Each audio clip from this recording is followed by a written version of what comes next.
This is the Power Producers Podcast, where we are refining and redefining the sales game. Rule number one is you have to believe in yourself.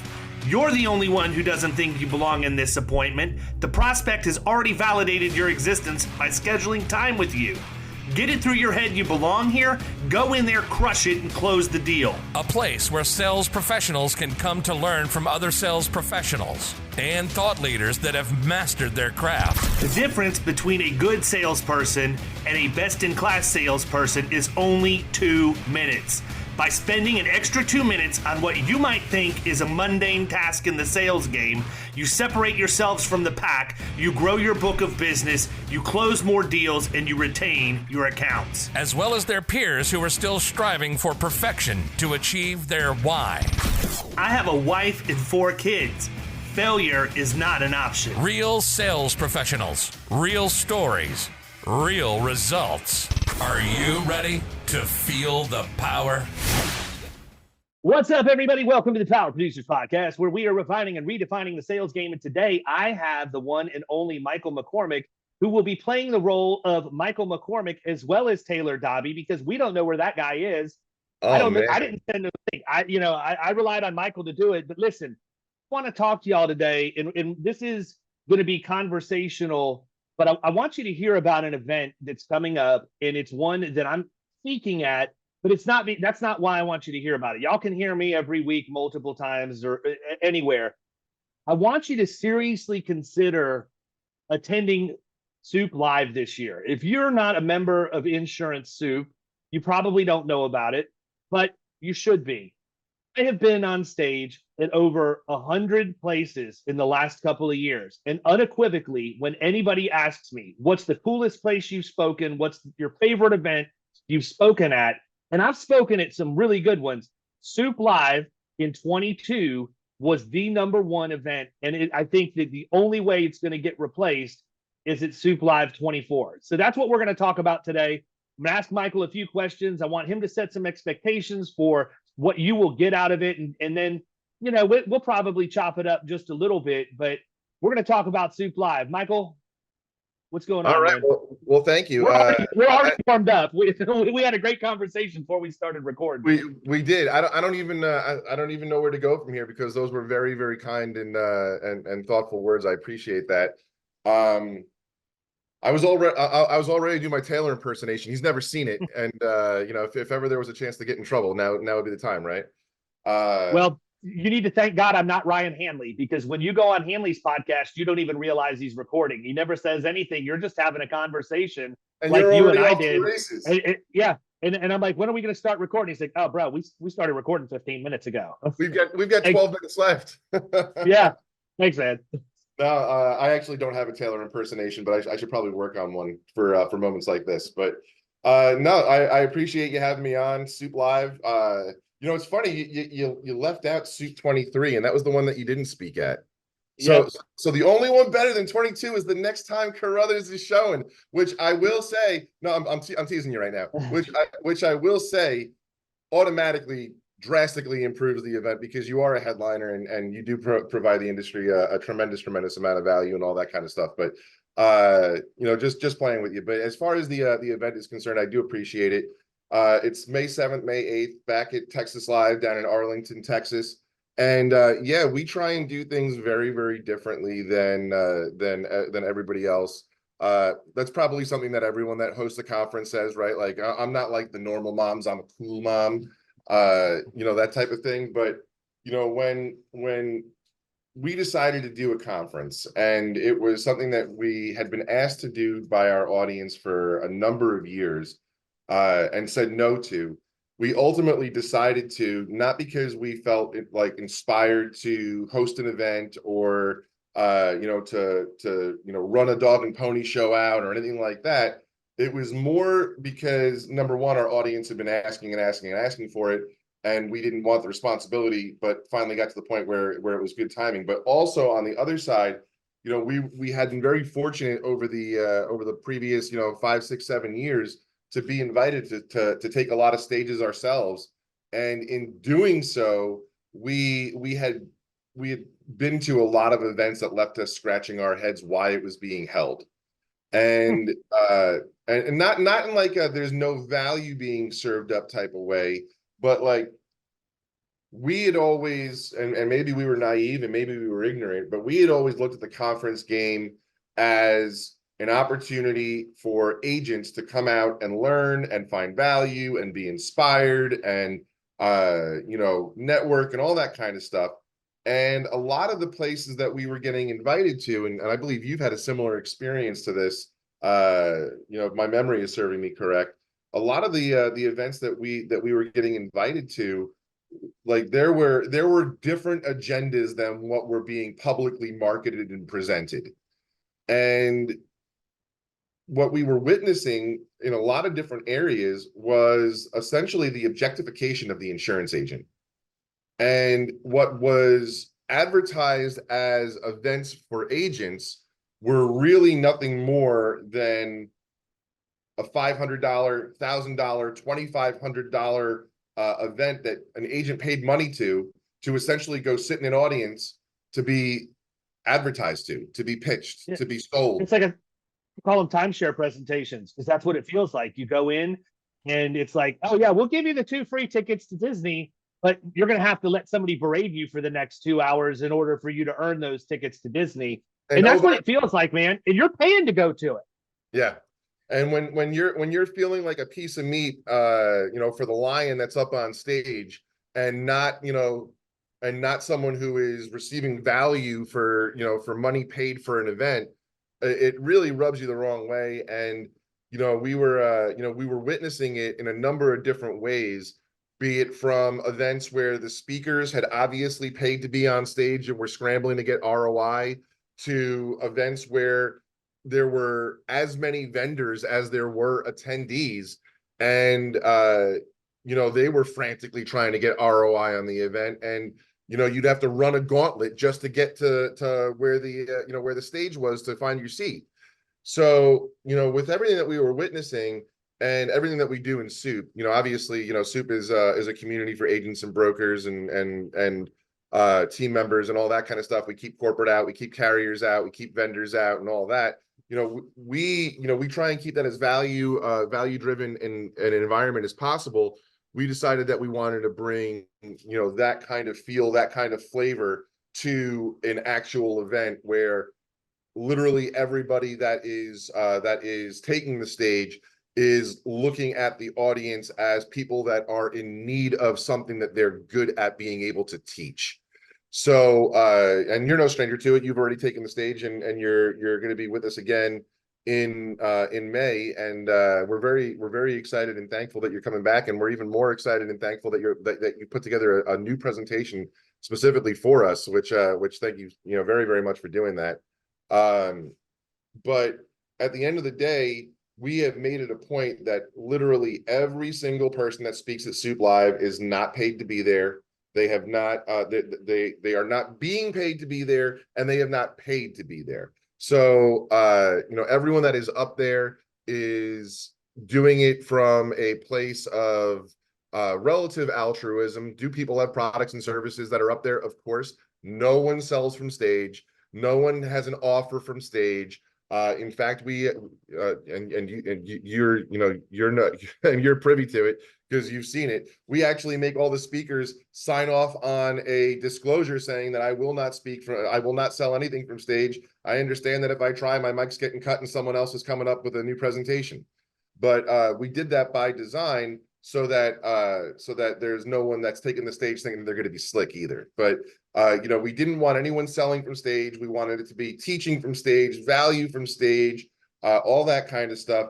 We do not bring in a lot of vendors. In fact, last year we only brought 7 vendors in. This year we're bringing in 10. And the only reason that we're bringing in 10 is because we're expecting a little bit larger of an audience than last year. And we may push out up onto the upper deck of Texas Live. But we keep the vendors to a very small number, and the vendors that we do accept, and I use the word accept, right? Most conferences are just taking any Tom, Dick, or Harry that's got a check to stroke for them. We literally just had this conversation a couple hours ago. Yeah, we did over on the ITC call. but we only bring in vendors that we have a good, solid relationship with, that we know are already delivering results for agents. You know, there's no startup that's trying to get their shit together behind the scenes that's going to sign up a handful of agents, provide a bad experience, and you know, and none of that kind of stuff. So, you know, we really made it a point to drive home the value, to educate, to make sure that people are leaving with actionable items. God knows that, you know, with everything that you're learning there, they're only going to turn around and implement one or two of them. That's that, you know, statistically, that's what people do when they go to conferences. But you know, outside of that, we're also focused obviously on the networking, the real magic at the events, you know, any event. You know, I'd love to say that, you know, everything that you learn at Soup Live is going to turn around and change your life. You know, like I just said, you're only going to implement one or two things. The real magic at all these events, and something that, you know, no one can really claim to be the best at, the real magic at these events is when the hosts of the events step back and let the people in the room just be people in the room. And, you know, we have a very, very heavy focus on that. We feed you the entire time, so you're not worrying about, where am I going for breakfast? Where am I going for lunch? And it's not a matter of like, because you don't know where you are and you're in a town you're not familiar with. We set it up that way by design because we do not want you leaving the facility. We want you spending every moment of the 48 hours or 72 if you're VIP with us.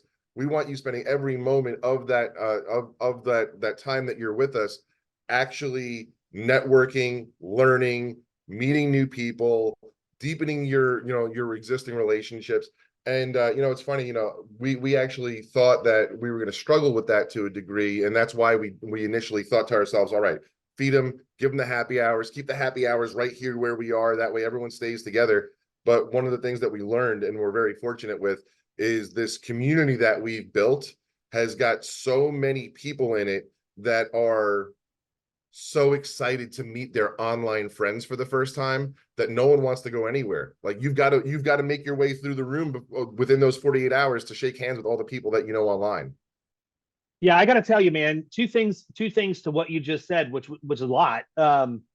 Number one, I'll start with what you finished with. I will tell you, in like Michael has no idea what I'm getting ready to say, by the way. Like, we didn't rehearse this. And so what I'm saying is 100% my opinion and my observation. But like I said, I've been to dozens of conferences like this one, in addition to the various big eyes and that stuff. It was magical the first year. You know, by basis of comparison, I can't compare 23 since I wasn't there, but it was really magical. And I think that you guys did a great job for your first event. Like, I know you learned a ton of lessons that that made 23 better, and you learned even more last year, and 24 will be better as a result. But what you got right was that was the exact time for you to do this thing, because we had just come out of COVID. People were antsy. They wanted to see other people. And I think that, you know, I heard not grumblings, but I heard people talking at tables where I know that if you wouldn't have had that event for them to get together, they were just going to go get together on their own somewhere. So you really strengthened your community as a result of having that event. The other thing that I think you do really, really well, and again, in 2022, this is what I saw, and I can tell from the lineup again, this year it's the same way. You had a really eclectic group of speakers, man. Like, some of us, people know who we are because we go and we speak at a lot of events. Hopefully, you know, I'm pulling my name back enough to where there will be some level of mystery in 2 or 3 years when I'm ready to go out and hit the circuit again. But that's not what this is. So if you're somebody that's out there listening to this and you're thinking, oh, well, Carruthers is speaking, Paradiso's probably speaking, Terry Wallace is probably speaking. Yeah, we probably are, but that's not all that's happening. You had such a great and Carrie's not. You see, people, that's the bias you shouldn't have then, because that's what I would have assumed, right? But there are some of us, and I don't even remember who all they are. There are some of us that have been on stage plenty that are recognizable. But all that to say, you did an awesome job of featuring people I didn't have any clue who they were, that were very, very good on stage. They brought relevant content. As Scott would say, they got the hay down to where the goats could get to it. But, you know, it's one of those things where I was able to learn, and I've made new friendships and people that I interact with online. And I see a ton of supers.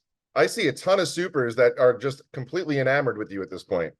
Yeah, and I mean it's awesome to be able to do that and make those new relationships, because that's that's who I am. I mean, I don't want to run in the same circle all the time. I want to meet new people, get different perspectives. But it wasn't even just that. You also brought a very healthy mix of educational, experiential, and emotional. So if you want 3 E's, that's your alliteration from David for today. You had people that told you how they're going to do it. You had people that told you how they have done it. And then you have people like Jack Jameson that, my God, there wasn't a dry eye in the house, man. The guy got up and talked. And I mean, I'm just sitting here thinking, never even heard this guy before, but he's an amazing dude with a great message. And so for me to be able to leave an event after being at a number of events and take something out of it in more than just a little bit, I think speaks volumes to what you've created and what you've produced. And I expect it's even better this year. So if you're listening to this and you feel like it's going to be more of the same, I can tell you unequivocally, when you walk into a venue and there's a mechanical bull, that's already a difference from any other event. But no, I think you guys have done a really good job with how you've selected it, mixed it up, and it's obvious that it's well thought out and very intentional. It's not like you just slapped something together. Being transparent with you, that would have been my concern in year one, because you guys made the decision and everything came together really, really quickly. What that production that you put on based on the amount of time that you had tells me the amount of hours per week you had to work to make that thing happen. It doesn't take any less time to make an event go off. You just didn't have the same amount of days. Those days were really, really long. And I think you did an incredible job, for what you had to work with. Thank you very much. I mean, as far as the event is concerned, the speaker lineup, the way that we try and go about things, I wouldn't go so far as to call it formulaic, because it's not. I don't have a formula like scribbled away or whatever. But what we go for is a handful of well-known industry names that we know are going to deliver, a handful of agents that are popular within our ecosystem that everyone already kind of knows, that behind the scenes we know are doing some cool things because we've worked with them for a while, and then a handful of people that we know are doing things that are unique or cool that we've just had the fortunate opportunity to network with along the way, that we believe that the industry needs to hear from. So there is a bit of a potpourri of speakers that we bring out there, but it's by design, because to your point, it is the same names on every stage. And it's not because we're bored of the same names or whatever, but it's because the industry has got a lot of talent, but the talking heads at the very, very top, it's a hard circle to break into. And it's like when a kid comes out of college, right? Well, you won't hire me because I don't have any experience, but I can't get any experience if no one's willing to hire me. And that's the same thing that goes on with a lot of really talented people in our industry. Like they're doing cool things. They and if you get them talking in conversation, you say to yourself, oh wow, this is a sharp cat. Why doesn't the industry know about them? And it's simply because they haven't burrowed their way into the right network, or they haven't shook the right hand yet, or they're not cool with the right people. And we look at Soup Live as an opportunity to bring new voices to the forefront and allow them to teach our people. Yeah, and I think that's really a good way to go about it, because one of the things I do, we talked about this. I told you guys last year when I wasn't able to speak because I'd already made a prior commitment that, I hated it. I wanted to be there. I wanted to support you, but circumstances didn't allow that to happen. But I committed. I said, if you need me this year, I will. You're literally one of 3 that I'm speaking at this year. And then aside from me attending things and doing whatever, I'm laying low because I know the industry needs that. The other thing is, I need that. I need that time away to focus on other things that I'm working on, but also just to sit back and let my brand recharge a little bit and come up with some new content. There's only so many times I can say the same things, or so many ways I can express them. And I don't want to get up if I'm not delivering value every single time. That's not what I'm there for. If I was self-serving and I wanted fame and attention, it would be a different story, but that's not it. I want to make sure that if you have me at your event, that you get exactly what you expect or more.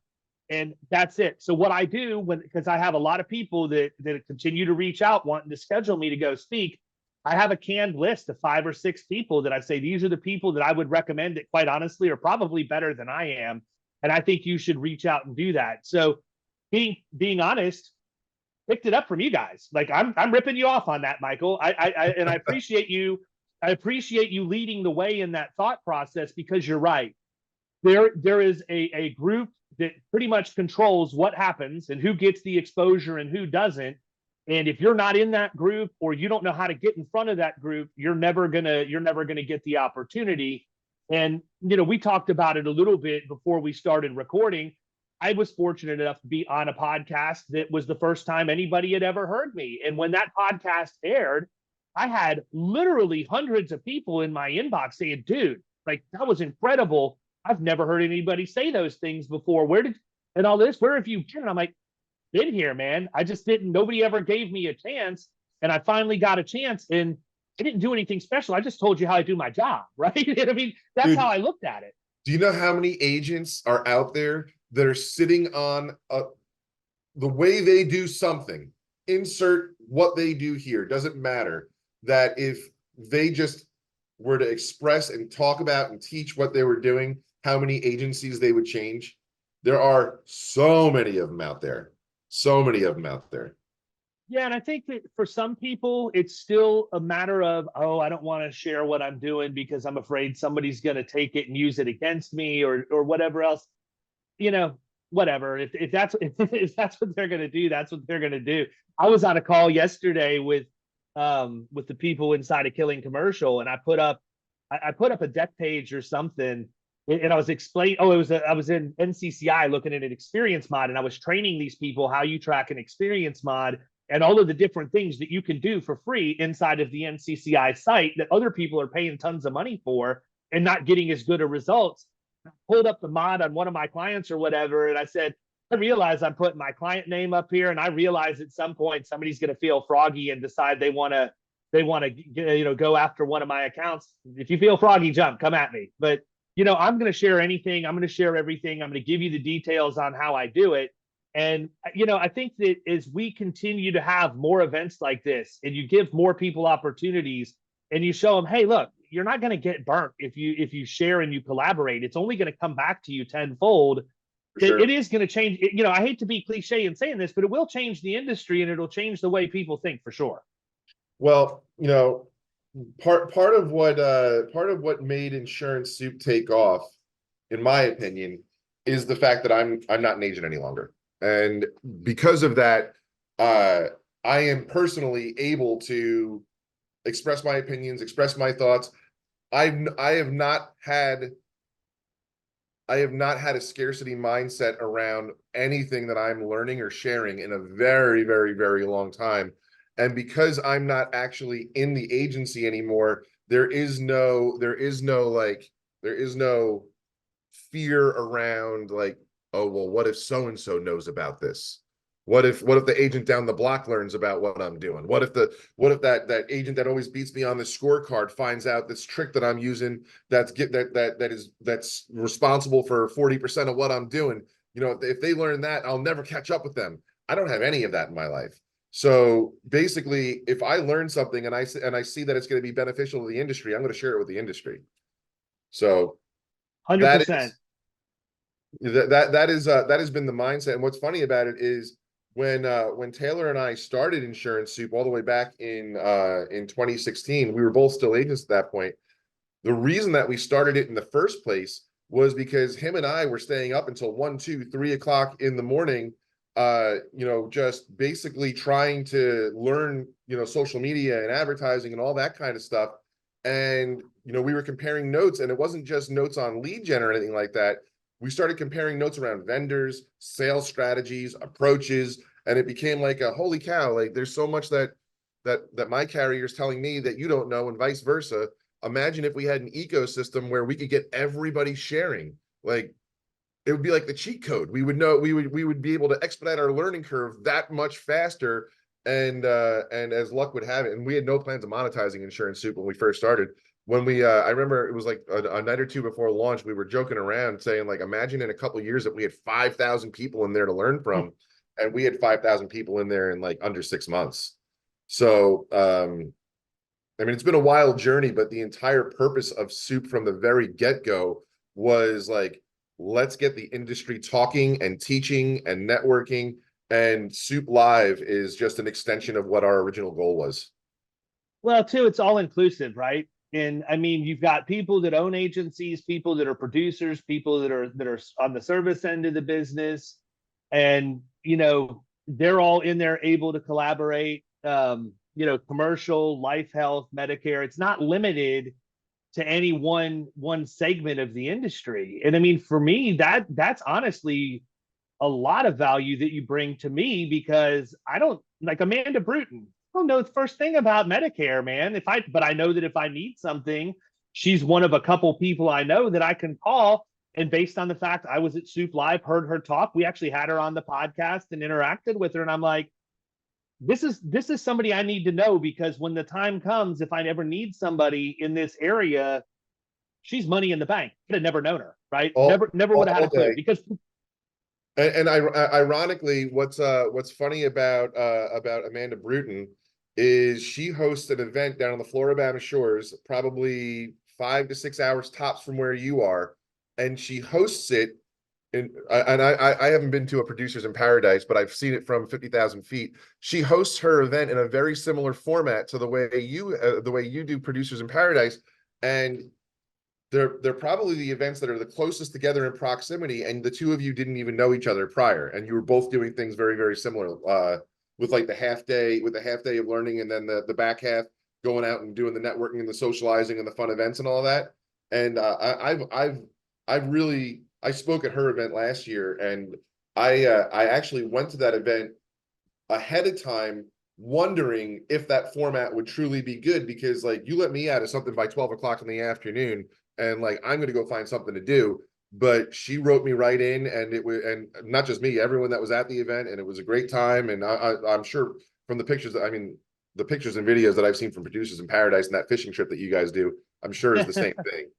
But yeah, it's intentional, man. And again, you learn a lot when you go to a lot of different conferences. And the one thing you always hear, and I did not hear this at Soup Live, I want to be clear about that, but you always hear people when they leave the event saying, I wish I had more time in the lobby and the hallways. That's where I had the best conversations. That's where I built the relationships and everything. And I'm like, why don't we do that? Like, why don't we just flip it upside down and say, okay, we're only going to meet for like 3 or 4 hours, which we meet from like 10 to 2, because I got to give people a chance to sleep it off from the night before. So we'll meet from 10 to 2 on Friday, 10 to 2 on Saturday. We go hard. It's really, really good content and great collaboration. But when it's done, it's done. Now what you have is a bunch of people who have the ability to help each other go out and hang out, drinking beer, listening to live music, hanging at the pool, whatever. And that's why my event, from every ounce of feedback I've gotten, has become as strong as it has for the members of my community, because we give them exactly what they need. And that's that time to get together. One of the things that I changed, I don't think you could probably not pull this off because of the number of attendees you guys have, but how I used to open up Producers in Paradise was that we would have an open mic for like the first hour, and it was just a quick boom, boom, boom, boom. Here's who I am. Here's where I'm from. Here's one thing I came to learn. And here's one thing I'm really good at that I can help other people with, because I wanted that conversation first. So people are going, oh, that guy's an agency Zoom expert, or that person knows a lot about using VAs. I need to pick their brain when I'm here. I've gotten too big for that at this point to dedicate the time that I need to do. So I in the registration form and everything else, I've created a like, I don't even know what you want to call it, a program, a guide, or whatever, but I've got a profile on everybody. Here's who I am. Here's where I'm from. Here's my bio. This is what I need help with. This is what I can help you with. And one of the cool things that I do leading up to Producers in Paradise is I have boxes that are made that look like treasure chests. So all of the swag that people get for Producers in Paradise, they get 2 or 3 weeks before the event. and I'm going to slide that guide in there so they can go through and see who's going to be there ahead of time. I'm getting an hour to an hour and a half of my life back so that we can focus on the content without losing the actual experience when we're not meeting formally. Super, super smart. And I actually just tossed this idea to Taylor, I want to say about a week and a half or so ago, and I don't think we're going to get around to it for this year. Probably be an upgrade for next year. You know, like at Soup Live, how we've got the Jumbotrons or whatever. Mm-hmm. We like, I threw out an idea of having everyone that's in attendance submitting information over a form or whatever, and in between speakers have all the, you know, the participants kind of rotating through, so you can same type of questions. What are you strong at? What are you weak at? What are you hoping to learn? You know, how long you've been an agency? What range is your book within? Because that's another big thing too, right? Like, you know, finding someone that's in a similar or just a step or two further down the path from you is oftentimes a better resource and mentor for you than the agent that's got the $50 million book. If I'm sitting on a $500,000 and the person on the stage is sitting on 50 million, like, we may be on the same planet, but we live in different universes. You know, the resources, team, tools, network, all that you've built, you know, with, you know, from, you know, with whatever you've been fortunate to achieve from stage, pale, you know, is going to make what I've done pale in comparison. And you're going to have access to stuff that I just may not even be able to afford just yet. You know what you guys should do? You could accomplish that without having to do any planning. You should just have a live Twitter feed on the Jumbotron and let people use the hashtag, and it'll display in real time. We could do that, and then the weirdos that haven't attended that know of the hashtag. These are the things that you forget about when you don't have a 50,000 person Facebook group. Dude, I cannot say a word on social media without someone trying to spin it in some kind of way. Isn't it crazy? It is, but it's also fun. And crazy. It keeps us on our toes. So listen, I'm going to be clear with everybody. This is not a Taylor Bobbie impersonation that you're getting ready to hear. Taylor Bobbie is actually with us. Michael must have found him somewhere. And it's funny because Taylor doesn't know this, but before we started, I was in the room. Michael wasn't. And I sent him an instant message and just said, squirrel. And he's like, what are you talking about, man? You calling me a squirrel? I'm in the room. I'm like, well, I clicked the link above and started it. You're not in there. And the thing is, my ADHD is so bad. There's so many times that I've had in a meeting that's been on my calendar, and like 5 minutes before, I'm like, let me just check email one more time real quick. And next thing you know, I'm 15 minutes late to the meeting because my ADHD took over. So Taylor, we're glad you're here, man. Thank you. See, what happened was Mike told me it was 3:30. So I'm neck deep building out something really cool, and my ADHD has me zoned out. So I'm building. And then I'm like, 3:30, let me hop on and see Mike's message 30 minutes ago. Where he at? So he didn't tell you it's Eastern time. Here I am. I generally do take the blame for as much as humanly possible when possible, but I don't think this one was me. Usually it is, though. You booked it. It wasn't on my calendar, so I was relying on you. There it is. That's all right. I think we all suffer from the affliction a little bit, but anything else like that you want to bring up or mention about this year's event? I mean, I know you've got some VIP stuff that you're doing, that I'm going to be part of that. I know that you have different ticket tiers, but I also know that like some of the more the more experiential VIP packages, those sold really, really fast in year one and sold out. I don't know where you're at with any of that, but maybe talk about that for a couple of minutes. Yeah, Taylor, why don't you take the mic, since it's been he's tired of carrying you on his back, Taylor. That's what he said. Dude, he was trying to get me to do a Taylor impersonation, and I was about to show him like the best Taylor impersonation ever, and then I realized that I don't have one. So yeah. We did a very poor job last year, really explaining the VIP event. And the way we explained it was, you know, it's going to be set up like speed dating. Each of the speakers will be 8 total, and you'll rotate between tables and spend 30 minutes having that one-on-one conversation, no more than 4 to 5 attendees per table. And we knew exactly what it was going to be, but we did a very poor job illustrating it and, kind of painting that picture. After the event last year, the ones that attended said, like, by far, that was better than the entire event itself because of that interaction that they got with individuals they may never be able to have conversation like that. You had Frank Sittner sitting there. So the average agent, able to get the ear of Frank, the godfather of InsurTech, that doesn't happen often. So the caliber of people in the room, that one-on-one that's not scripted, there's no agenda. It's just purely about what the agent needs and, having those honest conversations and walking them through and helping them with solutions. So this year we're doing it down in the stockyards in Fort Worth.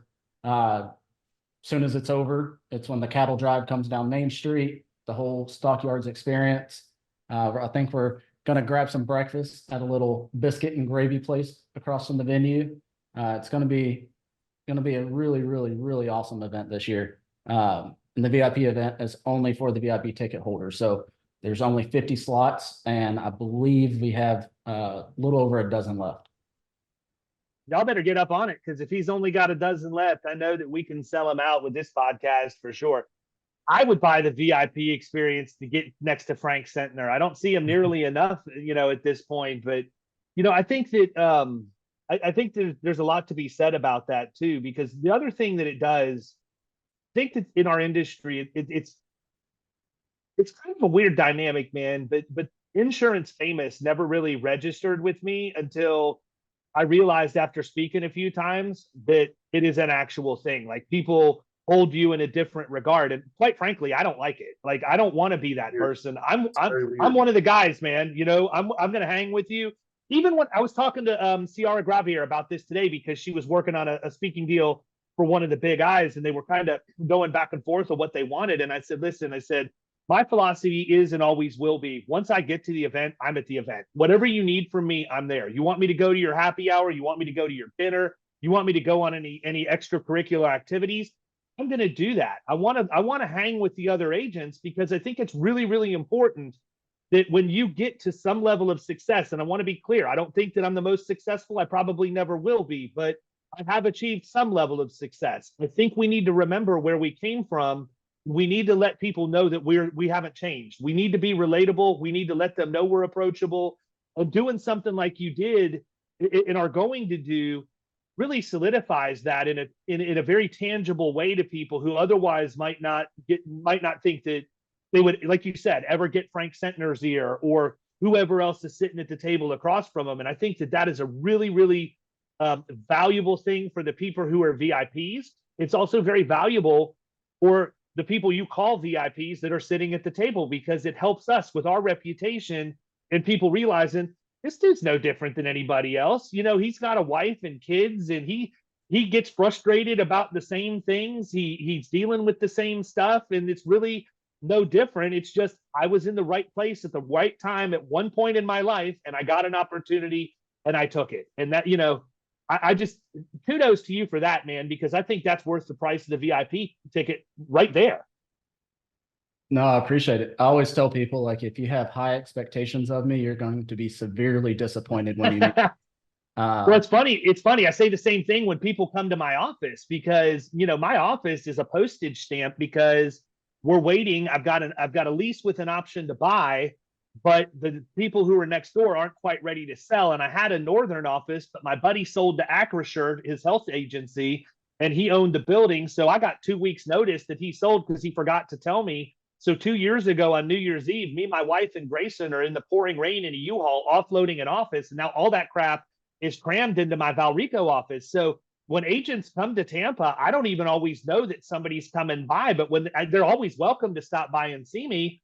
But when they come in, they're like looking around. I'm like, oh, I should have warned you. Prepare to be severely underwhelmed. Like you're in an agency that's run by a commercial producer. We make our money outside. I don't have a bunch of people in the office, and specifically with COVID happening, it just made it easier for me to get the distractions out. It's so much quieter with my service team working remote than it ever was before. And it's not that it's a knock on my team, because they obviously need my attention and direction, but my God, man, when I had an office full of people, there was always somebody standing in my door, breathing down my neck, wanting something, and I could never get anything done.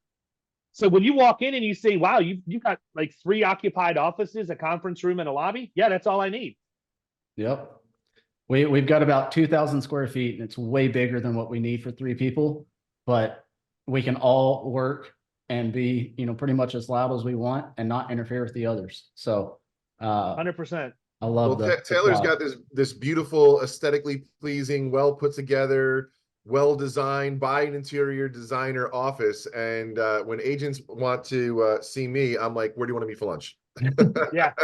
Well, I mean, it was a standing joke because I launched Florida Risk out of my house, and I didn't have an office, so the joke was always which Starbucks I was going to meet a carrier rep at, and the story was always, well, we're getting ready to move into our space. I'm just trying to finalize which one. That was a year and a half dance I was doing just to get my contract. Yeah. Oh, that's awesome.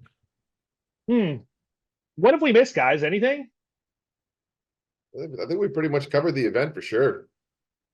Where do they go to register? souplive2024.com, or they can go to theinsurancesoup.com, and it's right there at the top. So souplive2024.com. Okay, and I want to say something too. You guys don't know this is coming, so I'm going to preface it by saying the opinions that have got to come out are 100% my own, and I don't mean to make anybody uncomfortable by this, but I think that in the circles that I run in, and I shouldn't even say the circles, but in other Facebook groups, I think sometimes you guys get a bad rap because you have rules in your group, right? And I want to be clear about something. Side with the soup guys on this. I've run a big Facebook group before. I know what it looks like. I know what it means to have people that are in there for their own benefit, to push their own agenda that really didn't have anything to do with all the blood, sweat, and tears that went into growing something. And, I don't understand why it's not a translatable thought process for any logical thinking human being that if you have laws in society to govern people and make them function in a certain way, that you can't translate that to the internet. And, I think that people sometimes misunderstand a lot of what has gone on in soup in the past, in the fact that you're so dedicated to, look, this is what's going to govern the community. There is literally zero interpretation. If you violate the rules, you checked that you understood what you were getting into. And if you violate the rules, we are going to execute you and have you removed. Now, you guys have fun with it. Might not necessarily approach it in exactly the same way that you have, but I think people need to understand that these aren't bad dudes. These aren't guys that are running some sort of tyrannical Facebook group. They have law and order because you have to have law and order with 55,000 people in an online community. If you don't, none of us are going to benefit from it. So here's what I would say. If you've heard grumblings from people online, if you've always been gun shy about going into the community, give it a chance, man. I mean, go to Soup Live, learn what the culture is, learn who these people really are. You're going to understand they're no different than any of the rest of us. They're just going to enforce the rules they tell you when you enter their community. And that's no different than if you live in an area with a homeowners association or even the local town that you're in. You break the rules, you pay the consequences. So I want to be clear about that, because I think that there have been people out there that have done some things or said some things that have had the ability to damage you guys. And the more that I've gotten to know you, the more I understand who you really are, and the more I can agree with exactly the way that you're running things, because I think you're doing it the right way. So I just wanted to make that clear for anybody out there who wonders, well, what's Carruthers doing hanging with these guys? Those are the soup guys. They're the bad. That's the land of misfit toys of insurance. No, it's not actually. It's actually the most prominent group for the insurance industry. And if you're not in it, you're the one losing out, nobody else. Yeah, go ahead, Mike. Taylor. I was going to say, I appreciate those kind words.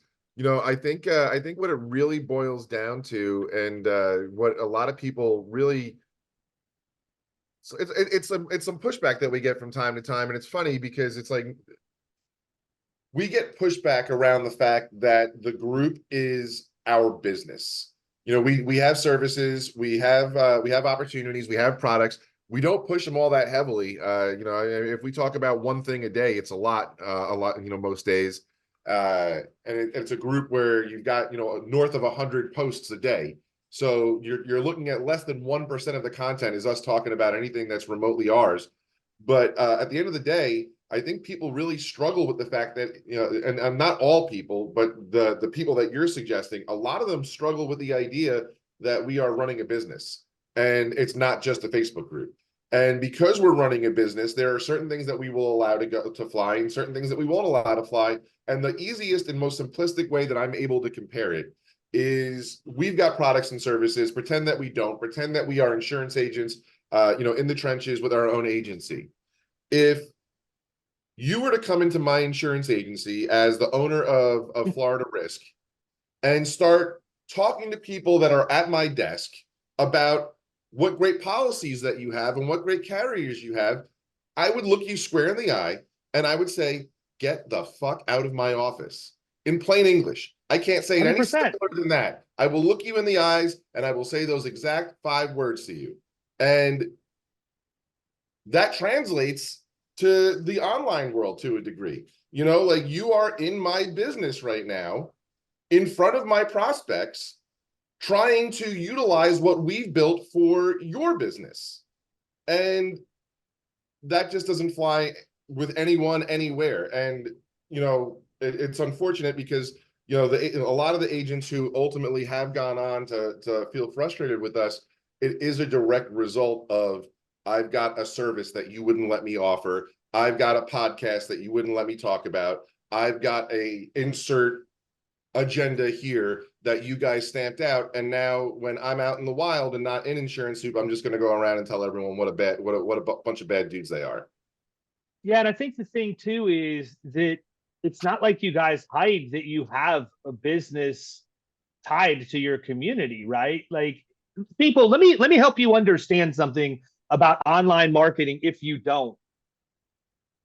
Rule number 1 is you build the community first, then you introduce the product, right? Like, I mean, know that you guys have ever been secretive. You've never been shady about what you're doing. It's out in the open. And to put a feather in your cap, Michael, you're 100% right. I'm not going to tell you I live in insurance soup all day. I mean, I do have to actually go out and produce so I can make payroll and everything. But, I don't see you in there constantly promoting it. I see your people, like the people that are raving fans of what you've done, talk about how great the things are that you do. But my God, what's the difference between them doing it in there or doing it on their personal Facebook page, other than they've got a little bit more reach when they're inside the group? And, there's absolutely nothing wrong with having a business. And to your point, it's funny, you guys are a little bit younger than I am, so you may not have seen the movie Hoosiers, but there's a scene in Hoosiers where Gene Hackman, who's the basketball coach, goes into Dennis Hopper's house when he's an alcoholic and he's trying to tell him he needs to dry out. And Dennis Hopper says, there's 2 kinds of people. There's the guy that'll go out and get buck naked and howl and bark at the moon. And then there's the guy who does the same thing, but it's in your living room. The one you can get by, the one gets by. I'm butchering it. He says one of them, it's fine. It doesn't really affect you, but the other one you're kind of forced to deal with. And I think that's pretty articulate of a butchered quote for what you guys are doing. Like, okay, if the internet's a huge place. Why is it here that you've chosen to come in and try and promote your product? And obviously it's because of a very concentrated audience that's valuable to them. But I just don't understand why the sense of entitlement's there and why people think that that's okay. Yeah. I think it's because in a lot of other communities, they're not really being governed. It's just a playground. It's just a romper room. And they're accustomed to being able to, kind of run wild in those communities. And when they hit a community that is being governed, that is actually delivering value and that has a purpose and a mission, and they have to pump the brakes, it's unfamiliar territory for the majority of people on social media. Yeah, I think the other thing too, and I mean, we don't need to belabor this point, but I think you guys do a pretty good job of allowing people to speak freely as long as they're inside they're not pimping a product or whatever else. And I don't think people always understand that, we have a First Amendment in America. It's not your job to censor somebody's speech as long as they're operating inside the framework or the rules of your community. So some of the grumbling I get from people is, I can't believe this person said that. Well, we're an ass adult. It's your job to control what comes out of somebody's mouth. They're free to say whatever they want as long as it doesn't go against your community standards or do damage to your brand. And I respect you for that more than anything else, because there's too many people out there that want to be quick to block and delete or whatever when somebody brings up a point that maybe challenges how they think, but it doesn't necessarily do damage to them. They just don't have a response or feel violated or whatever because they're overly defensive. And in my opinion, it's because they're not on their A game and don't bring enough value anyhow. Because if they were, they wouldn't be so concerned about it. So, all that is that's me saying, people, if you've heard things, don't believe believe none of what you hear what is it? Believe half of what you see and none of what you hear or whatever. Same thing here. No, we typically only delete 3 types of posts, and it's self-promotion, politics, and religion. We don't allow the 3. Politics and religion, it's just not a place for it in the group. Always stirs up shit for one side, and it's not a good mix for business. But we've had people that come to us and they're like, "Why'd you kick me out of the group? We're on the same team. We vote the same way." Don't and care. It's rules are rules. Okay. Like, we've never allowed one individual to put the group in jeopardy of staying on track from the very beginning till now. And it doesn't matter. Hell, Sean Walker, we booted him back in 2017, and now we work with him. So it's never, oh, well, that's okay. That's Johnny. Johnny's good. He's one of the boys. Same shit goes for Johnny. Yeah, no, I agree 100%, man, because I know firsthand that there is nobody's exempt. Nobody's exempt. In my advice, like if you're in the community and you have any question whatsoever, like that, it's that simple. Just don't just assume it's okay. Like, I feel like we're good friends, but I also know that you run your community and there is no bias whatsoever. And if I break the rules, I'm gone. I know that 100% without. And I wouldn't even take it personally with you guys because you've laid out what the expectation is. You know, we went back and forth. Michael posted something this week about me speaking at Soup Live. I wanted to use it to promote. I was like, hey, man, am I able to share that post? He's like, no, it's a private community. Everything in there is sacred. I said, exactly, completely understand. That's why I asked, what about the graphic? Am I allowed to at least cross-post the graphic onto my personal stuff? He's like, yeah, feel froggy, go for it. We had a misunderstanding. The only reason you can't share that post is because the Facebook way won't allow it. set up, you can't share it. No, but I could copy and paste it, or I could take a screenshot of it, right? And my point being, I asked you because I'm respectful of the fact you guys have rules in your group. It's not that I'm subservient or whatever else. I'm just a respectful human being. If you were in my house, I would want you to act the way I want you to act when you're in my house. Yeah. You know? And that's what's so funny about it is, like, you know, and we spoke about this a little bit earlier on you know, in the show here. You know, we've been fortunate to be asked to speak at other places and you know, masterminds and all that kind of stuff.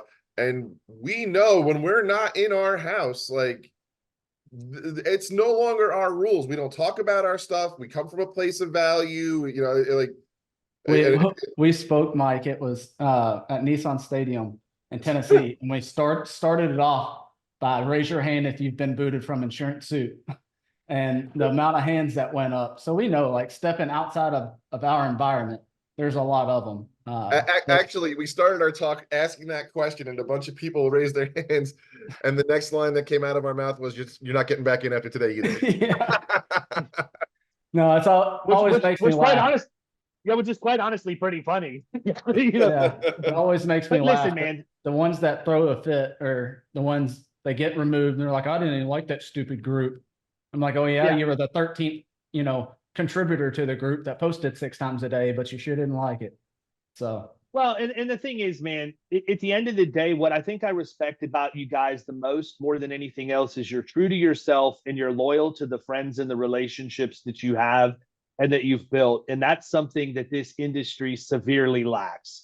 And I'm not saying that it's easy, right? Like, it's not like you guys are going to be sitting with open arms saying, oh, I trust you. You're going to be my best friend tomorrow, whatever else, you know, but I find you to be very genuine. I find you to be authentic, and I find you to stick to your guns. And those are the guys I want to ride with. I want the people that are going to do that and, you know, challenge me to do the same. So, you know, whether I've ever told you that or not, I appreciate that about you. And I appreciate the fact that we have become friends and that we've gotten to know each other better, because I would have been one of the people on the outside listening to other people's opinions. Well, no, we appreciate you too, man. Yeah, for sure. Definitely mutual. Good deal. Well, May 7th and 8th, is that right? May 7th and 8th. VIP on the 9th. VIP on Got the 9th. it. Yeah, I was trying to remember because even though I only said I would do 3 gigs, somehow I got 2 of them sandwiched together. So like that 2 weeks, I'm going to be finishing the second half of something I started in Michigan on like April 30th time frame. And I fly back in, and then that next on like Wednesday and then or Thursday, and then that Friday I fly down to Key West to wrap up the last little bit of stuff for Producers in Paradise that weekend. And I fly back in Monday afternoon. So I'm flying to Soup Live either Monday evening or on the like 5 a.m. flight Tuesday morning to get down there. And then when I get back from Soup Live, I'm turning around. That's Mother's Day weekend, and I'm taking the family down to Sarasota. Is that Mother's Day weekend? Thank you for telling me. I totally would have missed that, and I totally would have. No, I've already got the spa appointment booked for my wife, and we're taking her down to the Ritz-Carlton in Sarasota for the weekend. But I need it too, man. I'm gonna be beat. Maybe that's why we've got more women enrolled this year for Soup Live than men. Maybe the men are all like, I can't, like, I got to do my last minute shopping. I didn't even register with me. You know what, though, you bring up a good point too, man. The other thing I would say as we wrap up, ladies, I know we have a fair number of ladies who listen to the podcast because I get great feedback from you all the time. And you know that I'm somebody that's going to stand up and fight for you and champion you getting equality in the industry. I remember 2 years ago how many people in the audience were females at a conference. And I recognize that from stage because it's not something that you see everywhere you go.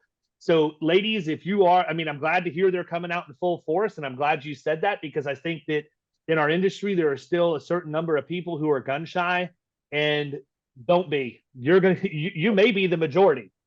Well, one thing's for sure. When you attend Soup Live and you look around, you are not thinking male, pale, stale, the stereotypes that the industry is known for. It's as diverse a room as you're going to find. It really is. I mean, from race to ethnicity to sexual orientation to political ideology to like the room is filled with the faces of America. Essentially, it really is. What's funny, man? I mean, I've gotten to be friends with Jeffrey Seidel, and I mean, I walk in and here's a dude at an insurance conference with a damn voice box tattoo. Like, big eye would freaking crap their britches if they saw this guy walk into a conference. And I'm like, this is actually really freaking cool that all these people are here. And it is, I don't want to be cliche and say melting pot, but it really kind of is. There is no exclusion. It's 100% inclusionary, and it's not like you're trying to meet DEI standards or anything like that. You're doing it because it's who you are. Well, funny story about Jeff in particular, and Jeff has got a lot of art all over his body. You keep that between the two of you, Michael. I mean, I'm not. well, I'm telling you the story around how Jeff became an agent with us, and part of that, I guess, is my knowing how many tattoos he's got all over his body. But you know what? Don't even edit it. Let it run.